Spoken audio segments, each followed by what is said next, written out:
The British husband of Karen Cleary speaks, saying he's devastated by her death. Teach them! Always make sure the message reach them! The devastated husband of the beautician stabbed to death in the kitchen of her dream Jamaican home has spoken of how they were planning a wonderful life together. Ken Brown said the body of his spouse, Karen Cleary-Brown, was discovered buried in the garden of her property in the Boscobel area of St. Mary. The 44-year-old had been missing since November the 25th and was found by police on Monday, December the 3rd, after the killer confessed to her murder and led detectives to her grave. Speaking to the Press Association, he said they lived in Islington, North London, have been married since 2004, and that dealing with the news of her murder has not been easy. I am just devastated. She was building a dream home. We had planned this wonderful life together, the 65-year-old said. She was coming back in January, and then we were going to go for a big holiday around Thailand. The future was rosy. Mr. Brown, who is currently in Jamaica, said the man who has confessed to her murder had been working on the property and that he stabbed her to death in the kitchen. He described how after being arrested by the police, he eventually led officers to where he had buried her body. The forensic dig took at least a complete day, Mr. Brown said. He had buried her deep, put tarpaulin over it, and then put concrete over it, then covered it up. The police said even if they had brought dogs, they would never have found her if he had not confessed. Mr. Brown said his wife had offered the man work and somewhere to stay, adding, she was being Karen and being helpful, and look what happened. Praising the efforts of the Jamaican police, he said they have kept him informed throughout the process, revealing that some of the officers have been touched by what has happened.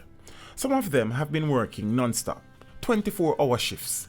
They are keen to see justice, he added. Mr. Brown said his wife, who had lived in Britain for more than 20 years and had indefinite leave to remain, was determined to build her home, which she had been working on for more than 7 years, and would often head to her native Jamaica for periods of time to do so. Describing her as someone who liked to laugh, he added she was an excellent cook. She loved cooking meals. She just loved life. She was fun and engaging. She was a strong character.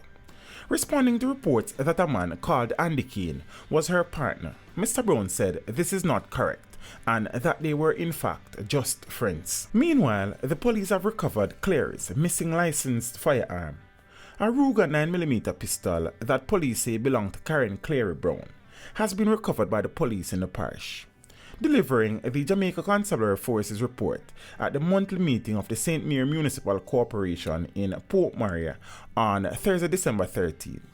Acting Commissioner for St. Mary, Deputy Superintendent Dalian Clark, said that Sheldon Hewitt, the man charged with the killing of Brown, took the police to where the gun was located and told them it belonged to the woman. Clark confirmed that Hewitt, a 32-year-old mason of Spanish Town, St. Catherine, and Boscobel St. Mary addresses, confessed to killing Brown and was subsequently charged. The post-mortem examination revealed that the woman was stabbed 9 times. Clark also said that Brown was not a United Kingdom citizen, but a Jamaican who was married to a British national. It is said that he was in the process of filing for her. Teach them! Hey, yo, hello! Send the message and make it reach them. It's Teach Them, right here, Warlord representing. Thank you for watching. Please leave a comment below. Remember to like and share the video. Don't forget to subscribe for more awesome content. Follow me on social media and check out the suggested videos on screen. This is Teach saying, until next time, walk good, my friends.